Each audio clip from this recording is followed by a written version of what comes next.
Welcome to Biology Made Easy. We are discussing the biological classification and we have also discussed the 5 kingdom system of classification. And the first kingdom, that is Monera, we have completed. In the previous video, we have started the second kingdom, that is Protista. And there we have discussed the under Protista, again there are 5 groups such as number 1, CHRYSOPHYTES, number 2, dinoflagellates, number 3, euglenoids, number 4, slime molds, and number 5, protozoans. These are all included under the kingdom Protista and we'll discuss one after another. Today in this video, we'll discuss about the CHRYSOPHYTES.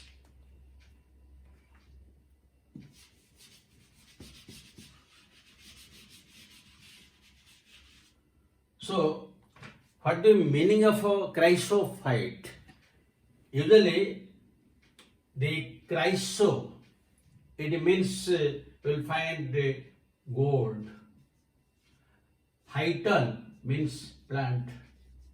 That means the chrysophytes are also known as golden plants. These are known as golden plants. And what are the general characters? One of the characters, if we discuss the different characters, the first character is these are plant-like protists. And here you will find these are microscopic in nature, microscopic. Since they are included under Protista, so naturally they will be unicellular. They are also eukaryotic because the general character of Protista is unicellular eukaryotes. Then you will come to the habitat. Commonly, most of the chrysophytes, they survive in fresh water, while some are also marine. But how they live in this fresh water or marine, or you can tell the water bodies? Usually, they remain in the form of phytoplanktons, or you can tell they remain in the form of planktons. Planktons, that means they swim on the surface of water. But still, there are some which are completely benthic. That means they are deposited in the bottom of the sea. That is, benthic means they are present in the bottom of the sea. Bottom of sea. While plankton means they will swim, and they are present in such large number that they form the greatest biomass or the large number of phytoplanktons in the ocean, or you can tell in the biosphere. They form large amount of biomass. That means they form the largest the planktons. They form planktons, which is the largest in number. Then the other important things are in this group CHRYSOPHYTES, there are 2 types of plants. Some are known as diatoms, which are usually diploid in nature. And the second group, they are known as golden algae. And the common example is desmid. These are usually haploids. That means under CHRYSOPHYTEs, we can get both diploid and haploid protists. Now if we come to the cell wall, the cell wall is indestructible. That means it is not easily, it cannot be destroyed. Why? Because in the cell wall you find there is a deposition of silica. That is why it makes it very strong. And when these chrysophytes, or you can take the example of diatoms, they die, these silicaceous pustules, they are deposited at the bottom of the sea. So when in the millions or billions of years, such huge amount of this silicaceous pustules are deposited in the bottom of the sea, that gives rise to diatomaceous earth. Diatomaceous earth,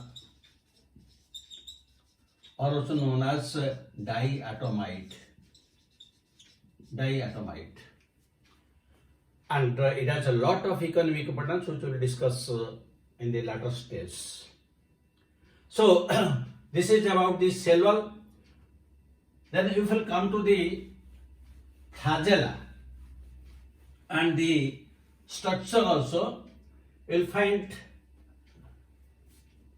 the diatoms and also the golden algae desmids. They consist of two parts. One part is like this, the other part is like this.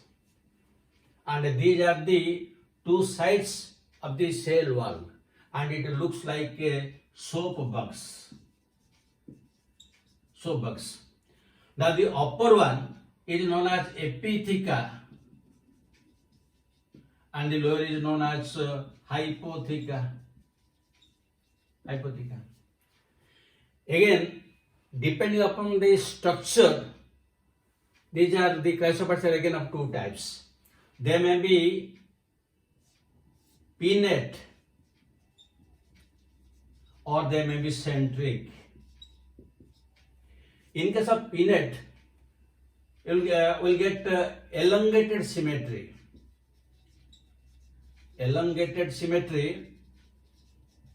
Where in this case we'll get radial symmetry. Now I will draw diagrams.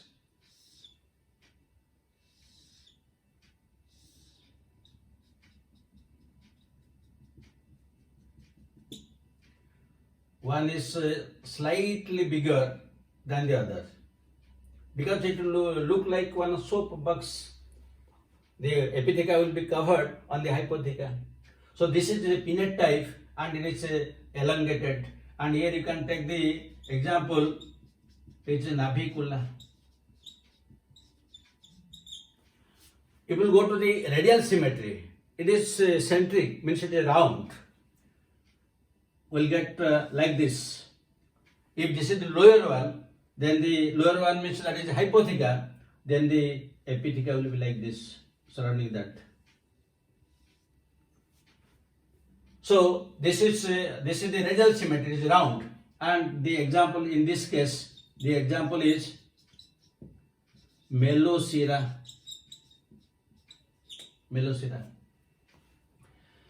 In this case, very important point is flagella are completely absent.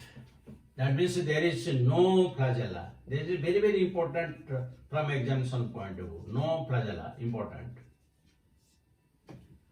Then how do they move? Now they move by gliding movement. So how this gliding movement takes place? We have discussed in the general characters. Usually the gliding movement is due to secretion of mucilage. They secrete mucilage to one direction and move forward. Suppose the mucilage secreted to east, then they will move to west, or vice versa. Just opposite direction they will move. That is the gliding movement. It is very common here. Then the chrysophytes, they are usually autotrophic.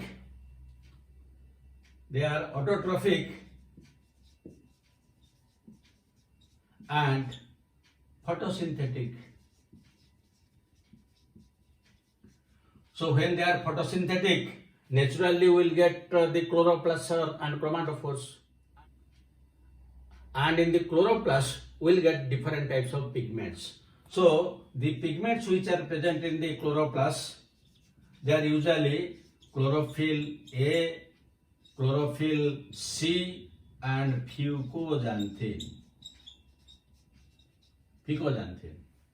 And what are the reserve materials? Reserve materials, these are usually oils and volutin granules. These are very important from examination point of view. Now, due to the presence of this fucoxanthin, it also gives rise to different types of colors to the diatoms, so that it has a different types of sculptures. It looks very attractive. It looks like gems.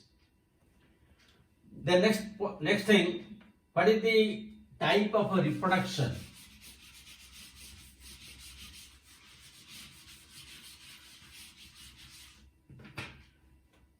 The reproduction usually it is a asexual method. It is very common, while sexual reproduction is very rare. Sexual reproduction is very rare. So these are some of the common characters of chrysophytes. And here the examples are usually the diatoms and the golden are the desmids. Now, before moving to the next step, let us discuss what is the economic importance of these chrysophytes. So, the importance. Now, number one is they are the chief producers of ocean. Because in the ocean there are a large number of plants and most of them are planktons, and they are autotrophic, they synthesize food materials. So the largest producers in the sea are usually these chrysophytes. Number two, they are since the diatomaceous earth is formed at the bottom, from that we can get different types of oils. Oils means petroleum products. Petroleum products we can get it. And since they are very hard, the siliceous, the diatomaceous earth, which is made of silica, that is very hard, and that is also abrasive in nature. Due to its abrasive nature. Abrasive means the hard surfaces can be cleaned. So due to this abrasive nature, it is used as toothpaste, so that we can, our teeth are very hard, so that can be easily cleaned, because diatomaceous earth is used as one of the materials in a toothpaste. Then they are used as biofuels. Biofuels, because oils are there, so we can use as biofuels. Now the next thing, they are also used in filtration of oils, and also the sugar factories.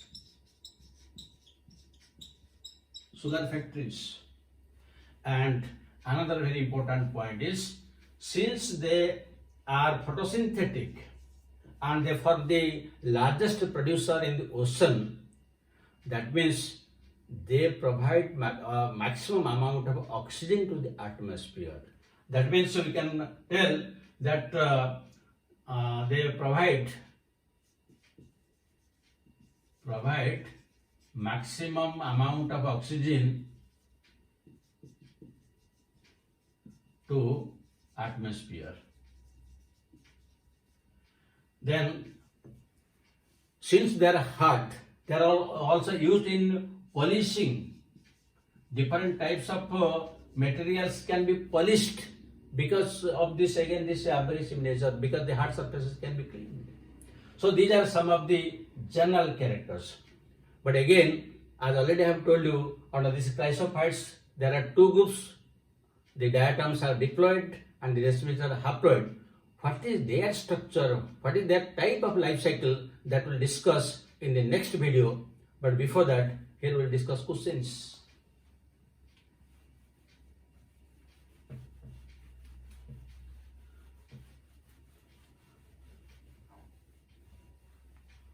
So one question you can take: the pigments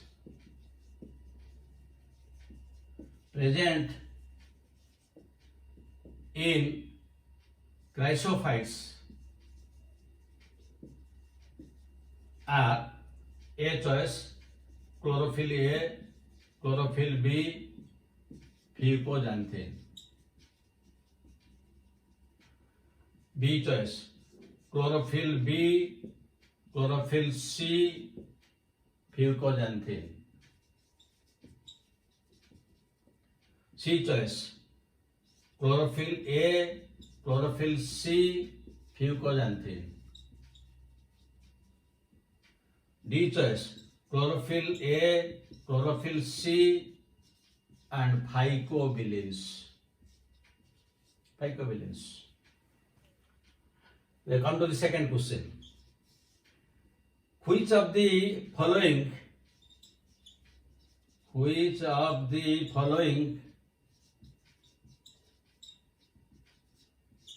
has no flagella? A choice